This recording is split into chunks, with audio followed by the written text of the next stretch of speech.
What's up, Redline Junkies? Welcome back to the channel. Today I'm going to give you my thoughts after 1 year of ownership of this X3M competition. So without further ado, let's get into it.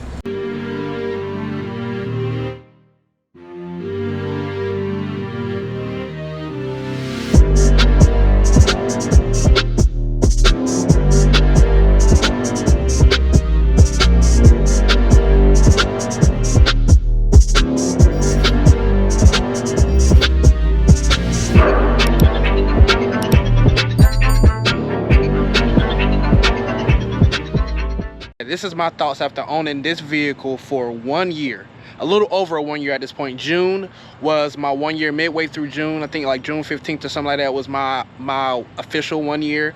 So I'm making this video late. Make sure you smash that like button. It helps me with the YouTube algorithm, helps me grow the channel, and I definitely want to bring more content and better content for you guys. So guys, let's get into it. This is a 2021 BMW X3M Competition. Now let me walk you around here, you know what I'm saying, for the people who don't know exactly what that, you know, that entails. Competition badge there, just because.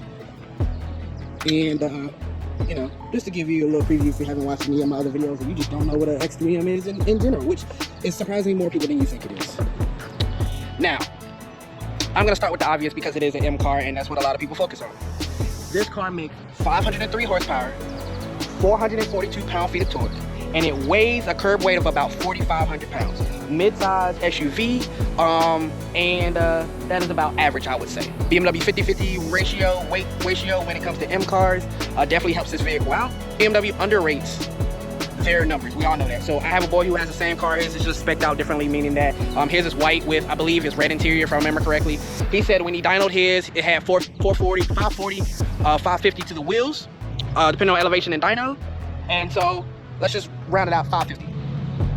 That is more than enough performance for this SUV. Now I will be getting it tuned soon, but that's more than enough for this vehicle. And you can just add a race strip as well, which doesn't void your warranty if you don't, if you're getting it tuned by someone who's not in performance. But yeah, so this is more than enough. 0 to 100 really quick. It surprises people all the time how much performance is in this vehicle. Now this is the S58 engine. Now, it was put in the X3 before it came into the new M3 and M4. This has forged internals and a bunch of other stuff. I think someone said it's rated up to like 1,500 horsepower or more. It's definitely, BMW overbuilds their engines. Now, like I said, this is more than enough performance in the car, but I will be getting it tuned just because, why not? I like horsepower, and I want to do some other stuff with it as well. I do have a plan for the next 2 years of ownership. But yeah. So just for everyone out there, more than enough horsepower. This surprises people all the time. It is definitely fast. It blew my expectations. Now an M3 probably will be a little quicker, just because it's lower center of gravity, and it's smaller, and I believe it has the weight less. It's an M3. Same engine though, M4 as well, same engine though, and all the other numbers are the same. So that's performance. Next, let's get into the stuff that actually matters in the longevity of owning a vehicle. First, we're gonna talk about just something that you have to touch on with every vehicle, really: maintenance. Now, BMW covers this car 3 years, 36,000 miles. Now, I have about 18,000 miles on this vehicle after 1 year of ownership, so I haven't quite got to 20,000 miles. I don't really drive that much. That was mostly when I was in Fayetteville. I have moved back to the city area where I'm from, Raleigh, Durham, Cary area, so shout out to anybody here. But I don't really drive as much anymore since I'm way closer to things now. You just walk there, not because of gas or anything, just simply because why not if I can do it. And it saves me miles since this is my only vehicle right now. And so 3 years, 36,000 miles. I'm about 18,000 miles on here. I've had one oil change. The only maintenance that I've done on this car, I've had one oil change. And so it's every 10,000 miles. I'm coming up on my 20,000 miles. So another oil change. And then I don't believe they've done anything else when I dropped it off, but I just know that I have at least one oil change done, about to be 2. And then I've had to replace the tires as well on this vehicle. Now, these cars in 2021 did come with the, not the Michelin Pilot Sports that they come with now, which I've heard that it's hit and miss. Some of them might come with Michelin Pilot Sports, but these came with the Sport Contis, which are technically drag radials, not slicks. There is a difference between that, and because when you get the competition, they expect you to buy a race car. The regular M models are sport cars, the competitions are race cars. And so I did have to replace the tires about 9 to 10,000 miles. Actually, no, I think it was No, I think it was 12,000 miles when I replaced them, because they were really sticky, and they were definitely not for daily driving use. They wear down really quickly. They're really sticky. They pick up everything, and they puncture so easy because they get hot because they're drag radius. So with that being said, I did have to replace them, and I replaced them with Mission Pilot Sports, obviously. And so I have Mission Pilot Sports all the way around on this vehicle. But other than that, other than the oil change and the tires, I have not done any maintenance to this vehicle. It has run smoothly, and newer BMW engines are a lot more, I've been told, a lot more reliable, and they don't have as many issues as the older ones. Definitely hoping so that I don't have any issues on this vehicle. So that is maintenance. Oh yeah, and with the tires, I also had a 4-wheel alignment, and then I also had the balance, because it is a staggered setup. There's 255s in the front, 21s, and then 265s in the back, 21s. So you cannot rotate these tires. They are staggered. So I did have to do the 4-wheel alignment and balance twice. That's when I replaced the tires, and then I just did it because I feel that at higher speeds, highway speeds and stuff like that, that it is a little shaky and stuff like that. So I'm getting it done again. That is not included in your maintenance package. At least I don't believe so. I usually always have to pay for that, and the 4-wheel alignment is kind of expensive. You're gonna spend at least $100, $200, $200 some dollars for it.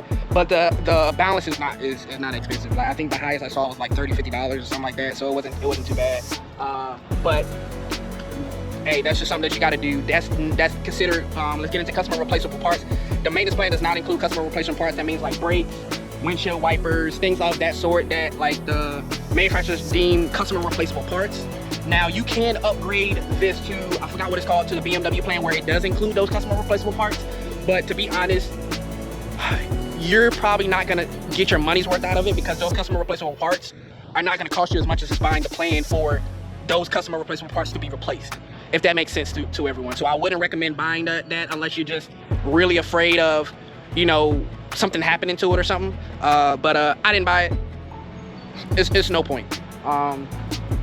Now gas, like I said, I do have about 18,000 miles on this vehicle currently, and it does, since it isn't in performance car, it's a BMW in general, because even the regular X3 is 90, you have to put 93 in here. It does, the gas is average. Now it's saying that it's rated about 384 gallons to a tank, and then it's rated at like 14 in the city and like 19 on the highway, and then it's a 17.2 gallon tank, I believe. Now for me, the most I've got out of it, like the number on the digital dash, is between 430 and 450 is the most I've seen it go to, and that's with Shell gas, which it recommends when you open the gas tank. It says we recommend Shell gas. I don't know if BMW has, like, they engineer their car with Shell gas or something like that. I don't know, but it definitely runs a lot smoother and better. So I try to do at least Shell gas at least once or twice a month, because there's not a lot of Shell gas stations in North Carolina, so it's just hard to come by one. So that's why I just try to find, I know where one is specifically, but it's kind of out of my way. So I just use it maybe once or twice when I'm on that side of town. But other than that, the actual gas mileage that I get out of it, if you go by the actual rated numbers, it's gonna look lower than maybe a GLC 63S or maybe Alfa Romeo Quadrifoglio, which are its competitors. But it gets about average to those 15 to 17 in the city, and on the highway I've got like 20, 21. So I say it's average for a performance vehicle, and I drive Miss Daisy, to be honest. I don't really be hitting this car. I don't really sit in sport mode at all. I don't really do sport plus. I literally drive this car like it's a regular X3, unless I really need to get into its power, and like really need to get into it, because it has power in the normal just comfort. It's called comfort mode. So I don't really get into its power a lot. So take that for what you will. If you're driving it spiritually, obviously gas mileage depends on how you drive the car. But at the end of the day, if you drive it spiritually and you do a whole bunch of extra stuff, you might get a lot less fuel economy out of this car than I get. But my average, like I said, is 15 to 17 in the city and 19 to 21, 22 on the highway. Most of my miles are highway miles, so take that for what you will as well. But I don't think it's bad.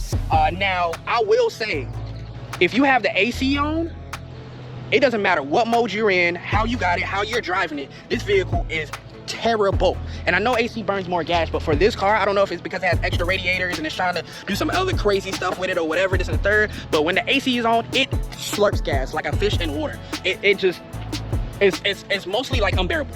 So I try to roll down the windows as much as possible and stuff like that, because it's so bad compared to the standard gas mileage that I just can't put up with it. Not because I can't afford it or anything like that, but just because it's just pointless. So I try to roll my windows down as much as possible, and I get cold quick as well. So take that for what you will, like everything else that I say. But yeah, that's gas mileage, guys. problems and issues I've had with this car.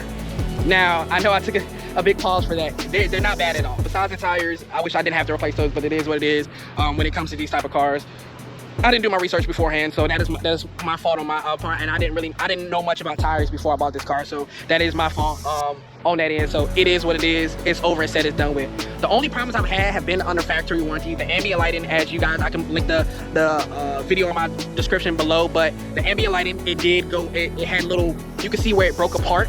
So they did have to replace that. The car was in the shop for, I believe, over a month. And I had a loaner, just a regular X3, which was annoying. But during this COVID times, parts are very hard to come by. So I can understand that. And hey, I didn't have to put miles on my car. So always looking on the positive side with that.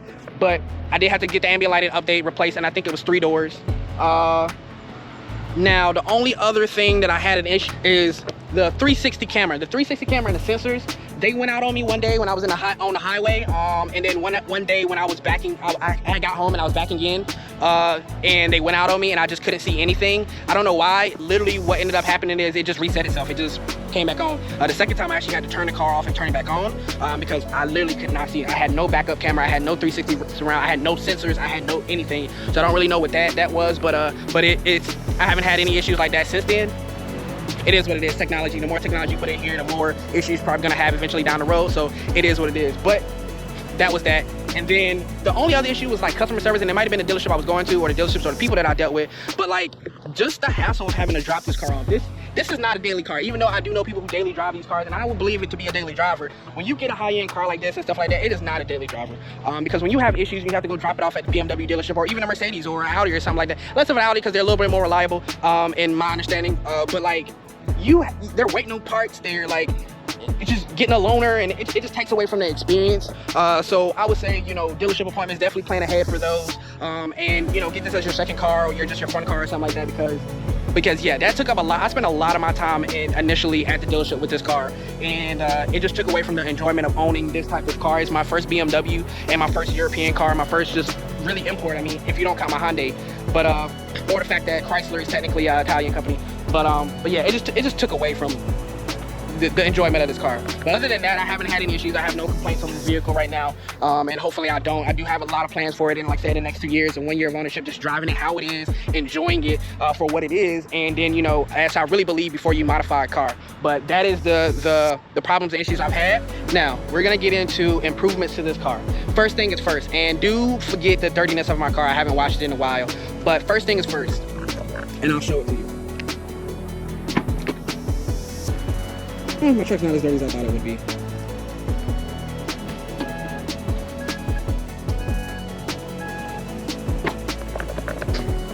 This is the key fob to my X3M. Regular BMW key, nothing fancy. I just put a carbon fiber cover on it. When I first got the car, I could not close my trunk without this key fob.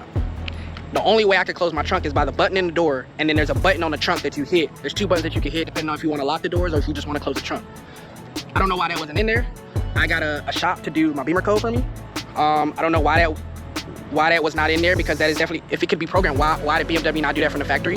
But I do know that people who have an X3M, who that was programmed in there. So I don't know if it's hit or miss or people just forgot, but yeah, it just couldn't do it. That's something very simple, very nice for me, because I don't want to have to press a button every time I want to close the trunk.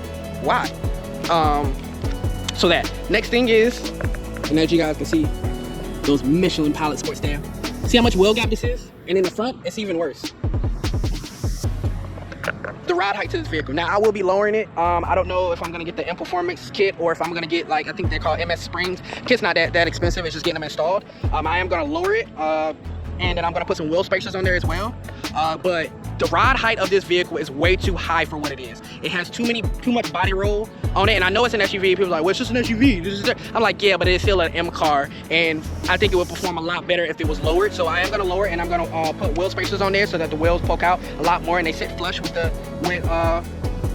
everything, and it's gonna look real good and monstrous, because I'm gonna get some the upgraded BMW wheels that you guys, if you don't know what wheels I'm getting, I'll link the video in the description below. But yeah, ride height, wheel being pushed in there, but that's kind of usually normal stuff. There's probably regulation or something like that for it to bring it to the US or something like that, but I'm gonna change that.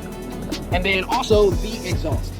Now, I'm not gonna start the car here, but you all know the memes and stuff. If you know BMW and stuff, y'all know that the V6s sound like vacuum cleaners. They used to sound amazing, but now they sound like vacuum cleaners. I don't know why, you know, in all the V6s that, I mean, heck, Hyundai has a 4-cylinder that sounds amazing. So I don't understand why BMW did not make this sound as good. The V8 sounds good. And yes, I don't know. I just don't know. BMW, you know, let me know what was your, you know, understanding of that or whatever. But the exhaust, I will be changing the exhaust as well, so I'm not too worried about it. It's gonna get I would say a lot louder. But yeah, there's that. Now people do complain about the ride softness. In the front 2 seats, you don't feel it as much. In the back, they say you feel a lot, but I haven't ridden in the back, so I can't really speak on that. But I will say that the ride is not bad if you're used to sports cars and stuff like that. It's really not bad. I've ridden in an M3. You pretty much feel the same to me, M3 versus the X3, the riding of it. So I don't know, maybe somebody else will say differently because SUV is supposed to be more luxury, for more comfort. But they're pretty much the same to me. And then it's pretty smooth over. I don't really have a lot of road noise and stuff like that, so I don't have to worry about that. But when it is like a big, like if I were to ride over like a big speed bump or just a speed bump in general, or like something that is a dip in the road or something like that, it is like a, and I don't know if that's the sport suspension or the competition suspension or whatever, because the competitions do come with different suspension than the regular M cars. So I'm not exactly sure how that's exactly set up, but it is a little rough when like just shaky when it goes over like speed bumps or a dip or whatever in the road. So I will say that. Now there's a 2023 model that you guys know with the LCI. This is the third, so it might be a little different, but I doubt it. I've driven one, and so just to let you know, I kind of like the look of the 21s better than the 22s and the 2023s. But teach his own. A lot of people still are getting them and whatnot. But yeah, guys, it's been a pretty great car. It's been a pretty fun ride. I definitely have enjoyed it. My plan and my goal is to keep it another 2 years. Future, I do have a lot of plans for this car, and then I will be getting an M5 competition. Now, I haven't decided if I want to get the 2023 edition or if I want to get the 2024, because in 2024 they will be putting the new XM engine in it, so it will be a plug-in hybrid with a V8, twin turbo V8, making 750 horsepower, maybe a little bit more than that. So I do not know if I want to wait for the upgrade because I do like the LCI look, but we'll see what's in store for me. It's definitely been a blessing having this car. I could not imagine at my age, you know, and I say I'm young, but at my age, 27, to be able to own one of these cars and ride in one of these cars, especially as a daily, I definitely, you know, that's definitely been a blessing. But guys, my name is Daquan. This is Redline Junkies. Don't forget to smash that like button if you like what you see, and I'll catch you guys next time.